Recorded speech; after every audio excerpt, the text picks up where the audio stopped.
Hello, dear students and esteemed learners. Welcome back. Welcome to my course on Sociology of Health. And now we are discussing the course for the 11th week. And this is lecture number 53. And today we'll talk about the National Health Accounts Estimates for India 2019-20, a review.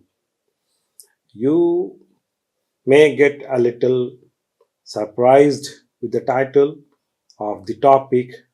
What is this National Health Accounts Estimates for India? But this is a very important document basically. When we talk about health expenditure, then you might have noticed in the previous lecture when we were talking about health expenditure, then we mentioned the NHA data, NHA. That is the National Health Accounts data. So actually, why do we need to talk about this? Basically, we are talking about health expenditure. These are basically retrospectively. Now, no agency is having very authentic information on this, how much amount is spent by people, or for that matter, the private sector, or for that matter, the government, various agencies, central government, state government, local government, etc. So here a very systematic estimation is required. So this national health account is basically doing that job.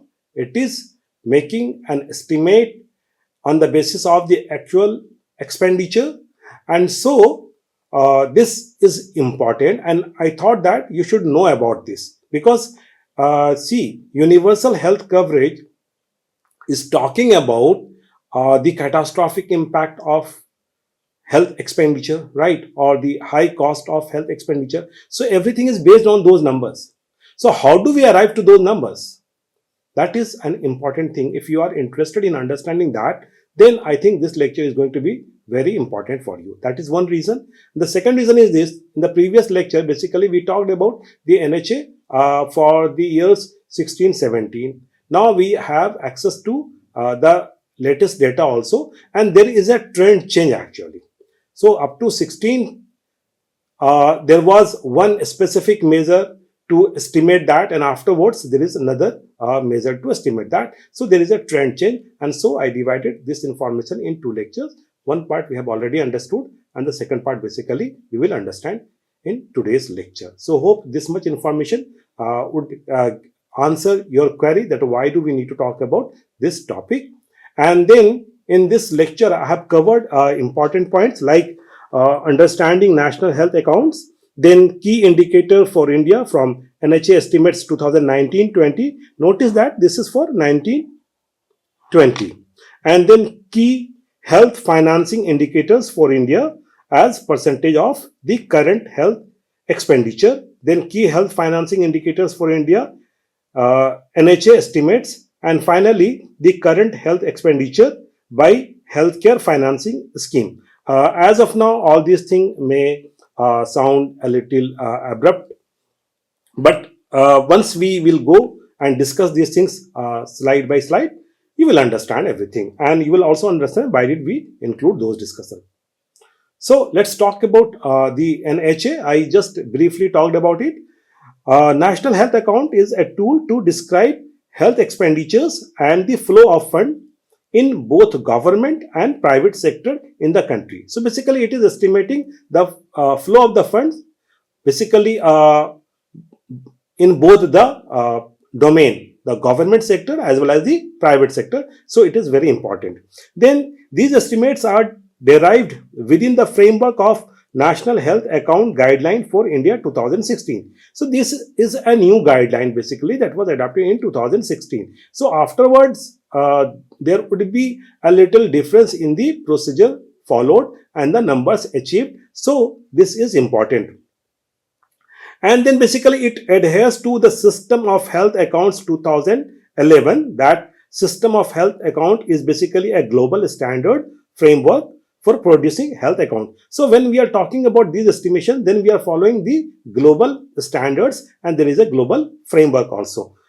Then NHA guidelines, methodology and estimates are continuously updated as the Indian health system is dynamic, and NHA estimates should reflect the changing policy program and health system context. Now this is again very important. Sometimes you may find that for a particular year the estimates were given some figures would be there, and then you may find next year that revised figures are there.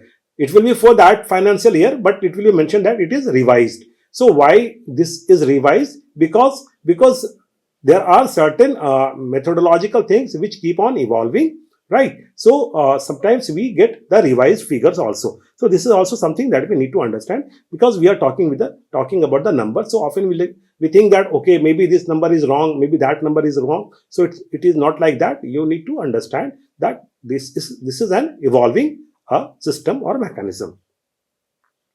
Then NHA estimates 2019-20 is the 7th round of estimates for India, right? So this is the 7th round, and this is basically conducted as per the system of health accounts 2011, right? So we will see the figures related to all these 7 rounds in this particular lecture. So here is the cover page of the report. If you want to if you want to understand the details, then I have given the link of this document, which is available in the open access mode in the website of the ministry, right? So you can download it, and I thought that okay, you should have a look on this. Now here are the important figures basically. Now table 1, key indicators for India from NHA estimates 2019-20 with the last 6 NHA rounds. Now here we are having good number of figures. We will try to understand some of the very important patterns here, right? First, the total health expenditure as percent of GDP. You notice this. Now we were here in the previous lecture, and we stated that this is 3.8, but now we are having figures for 17-18, 18-19 and 19-20. Now till here, actually you see that 4.0, 3.9, 3.8, 3.8, it was declining, and we stated that basically this is declining. However, this pattern continued till here also. This is again declining, 3.3, then 3.2. But now here 2019-20, you see that there is a pattern change, right?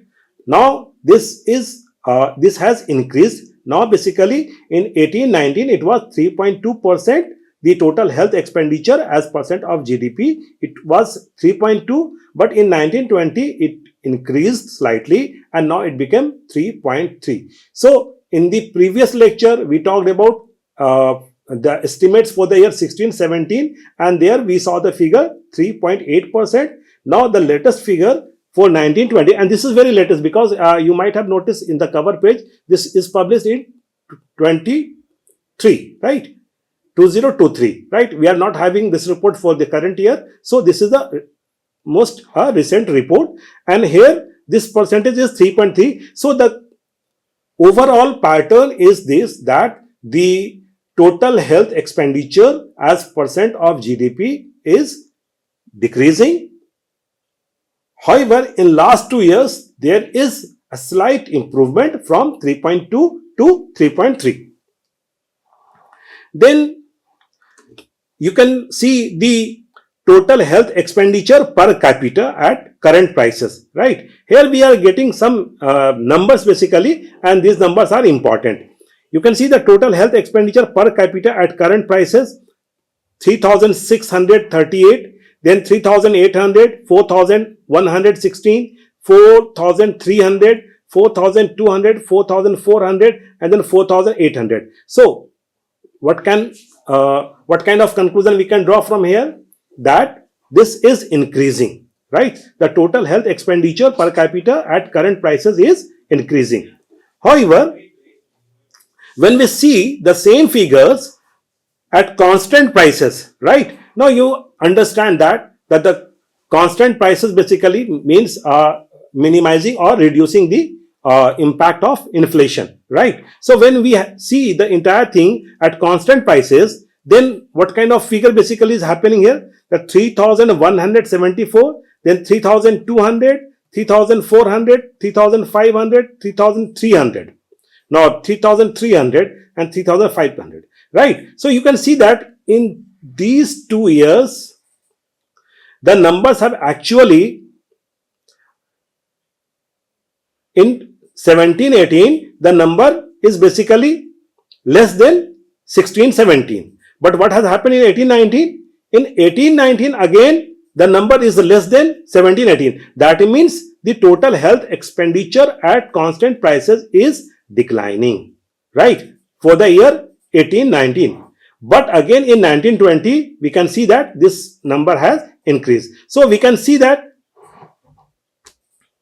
this number has increased here in the total health expenditure per capita. Then this number has increased here also, the THE as a percent of GDP, and then here also. That means we can conclude that there is basically the allocation has increased. The total health expenditure basically is showing some kind of improvement.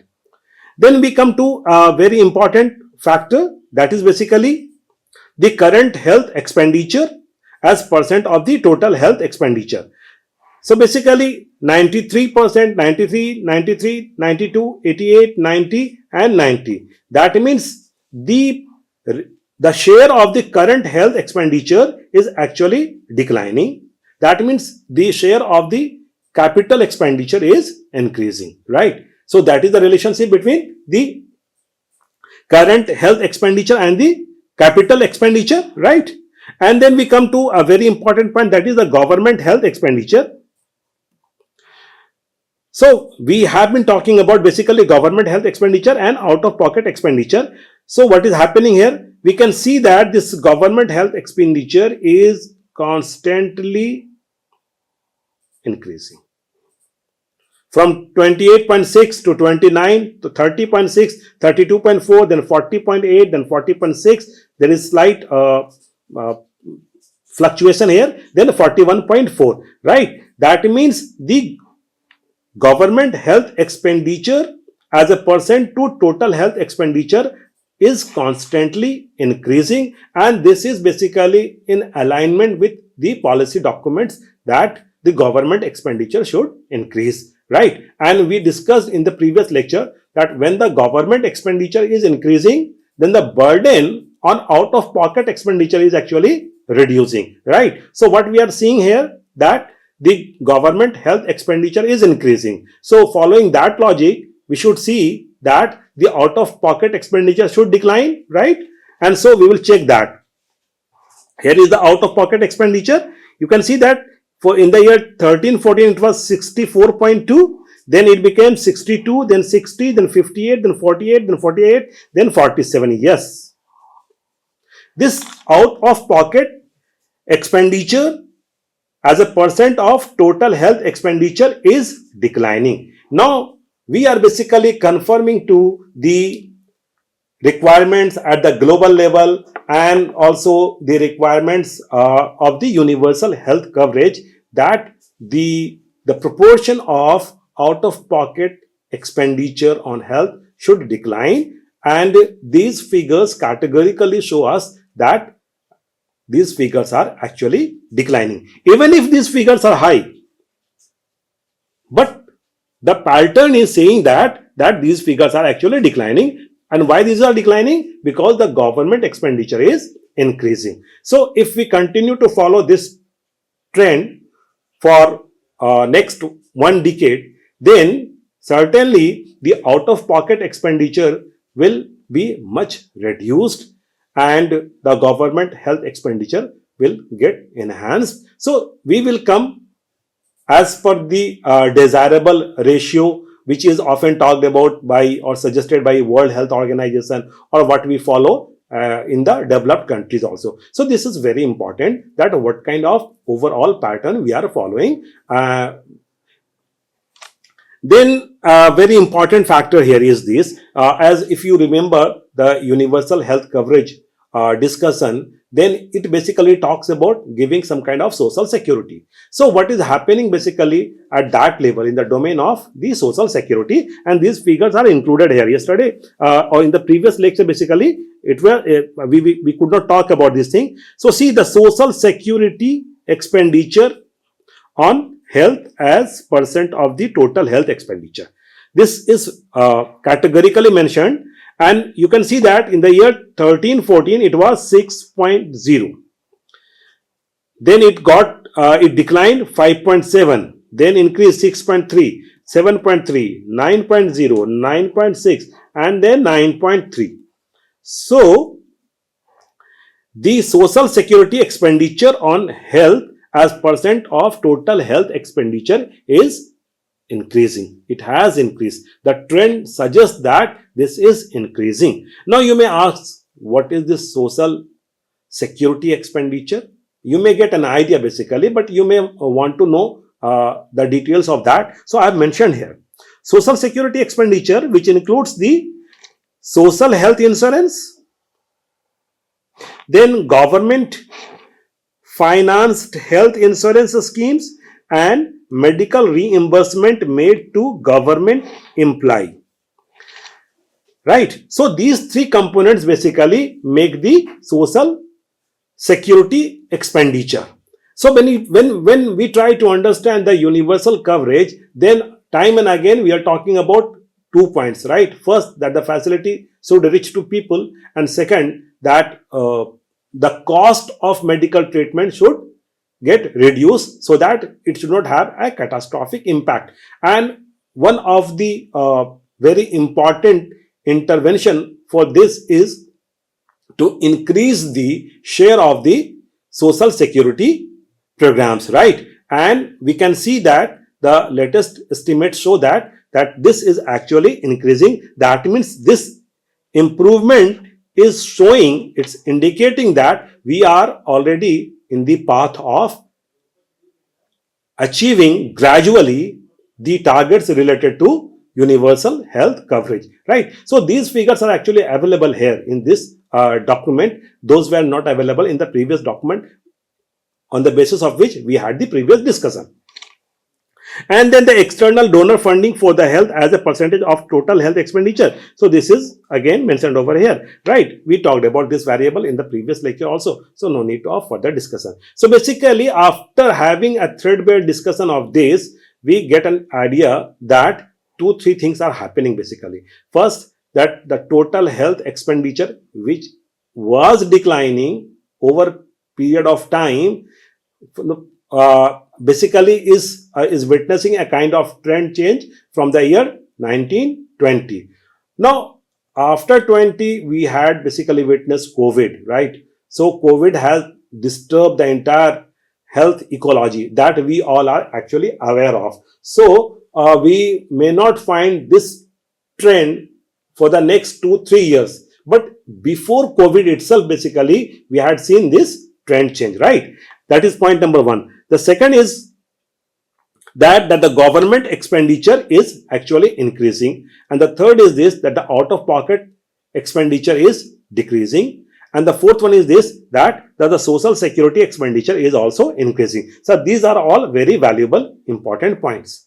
Now come to next step, next table. This is key health financing indicators for India as percentage of current health expenditure for NHA estimates. Now, basically, total health expenditure and current health expenditure, these are two different, you can say, calculations, as we discussed earlier also.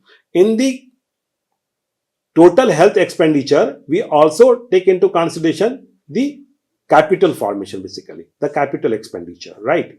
But in the current health expenditure, we do not take into consideration the capital expenditure. So, removing the capital expenditure from the total health expenditure, we get the current health expenditure. This is basically the amount which is spent in that financial year, right?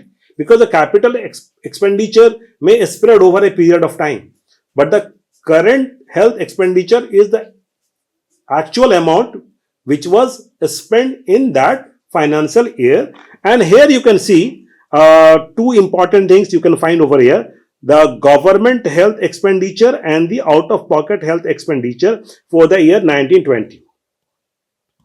You can see that the out of pocket expenditure is increased here, that is 52.0. However, in the previous one, we had seen that this is 47.1. So you may see, or you may find, or you may think that these numbers are different. Basically, in one of the slides, I am saying that this is 47.1, and in another slide, I am saying that this is 52.0. So basically, we need to understand the denominator, right? At one place, the denominator is the total health expenditure, and at this place, the denominator is basically the current health expenditure. So current health expenditure is a small denominator in comparison to the total health expenditure. So because of that, this difference is basically coming into existence. So if we go through this only, then we get to a position where we can say that the out of pocket expenditure is declining from 55.1% to 53.2% to 52.0%. But overall, this number is high. This percentage is high. Yes, we agree to this, that overall this is more than the 50%, right? But still the pattern says that it is declining, and on the other hand, the government health expenditure, the pattern says that this is increasing, right? So the larger pattern says that the government health expenditure is increasing and the out of pocket expenditure is decreasing. So this much understanding can help us to have a sociological understanding on what is actually happening in India at a larger level or at a macro level. Then we can see one more thing here: the private health insurance expenditures basically, and the social security expenditure. We have already discussed the social security expenditure. So there is private health insurance expenditure. Very often people are going for private health insurance, right? So that is also a very important component of that health expenditure. And we can see that the private health insurance is also increasing, and the social security is largely remaining unfluctuated. So in the 17-18 it was 10.1, then 18-19 it was 10.3, then in 19-20 it was again 10.1. So basically the social security expenditures are actually institutionalized, right? So as we have seen in the previous slide, that it is basically talking about the social health insurance program, then the government financed health insurance scheme, and the medical reimbursement kind of thing. So these are the things which are depending upon the institutional factors. So you cannot see a huge jump in those things basically, and that kind of change is also not much encouraged at the level of the institutions. So these are actually remaining almost stagnant or constant, but yes, we can see the changes occurring at the important levels. And finally, one last thing here in this point: the household health expenditure, right? That includes the insurance contribution as percentage of the current health expenditure, right? So we are talking about the out of pocket expenditure, but if we add the private insurance, because who is taking that private insurance? These are people, right? Common people, they are taking the private insurance. That means out of pocket expenditure is basically shared by the common people, and then the private health insurance is also shared by the common people. So if we club those two things, then we get the household health expenditure, and this household health expenditure is 61.4% here, 60% here, and 59.2% here. That means there is a trend which is showing that some kind of decline is there, right? I hope you understood these things well. Now, there are three important things here, but I will not get into the details because we have already discussed the things which I was thinking that we need to talk about. One broader understanding that you can develop from this slide, although you may think that a good number of numbers are mentioned over here. Now, the point that I am trying to make here is this: that the current health expenditure is taking into consideration all types of expenditure, right? The only message that you can read from here is this, that the current health expenditure is taking into consideration all types of health expenditure. As you can see, I have highlighted some of the terms like the inpatient curative care, then outpatient curative care, then the day curative care, then the patient transportation, laboratory and imaging services, then prescribed medicine, then over the counter medicine. That means everything, every single expenditure is basically included in the current health expenditure. So that is a very broad estimation or category. Then I have highlighted here two important things. We have not been talking about actually the pharmaceuticals, right? The pharmaceuticals are very important. We talked about the systems of medicine. You may remember we talked about the biomedicine system, then the traditional systems of medicine. Now, one natural question which may come to our mind, that if we say that the systems of medicine are very integral part of the health system, and we talked about the biomedicine and then the traditional medicine, then how much amount is basically spent on these things? Yes, this question may come to your mind, right? So here you can see the figures that the total pharmaceutical expenditure is 35.11% of the current health account, right? And for the alternative medicine, it is 4.36%. So when we say that the biomedicine is the dominant system of medicine, then how do we make those statements basically? Because we can see that the total expenditure on this pharmaceutical expenditure is basically you can say 7 times more than the alternative medicine, that is the traditional and complementary and alternative medicine, right? That means 7 or 8 times more expenditure is made on the biomedicine. That is basically more accepted, that is more popular. People make use of those at a larger level, right? But important here is this, that even this component, the traditional, complementary and alternative medicines, this number is also increasing, and 4.36% of the current health expenditure is a huge number. That means acceptance for and use of this is also increasing. That is an important message that you can draw from this slide. Then we have been talking about the primary care, the secondary care and tertiary care. So where do these different levels of care figure in the current health expenditure? I have mentioned the numbers, right?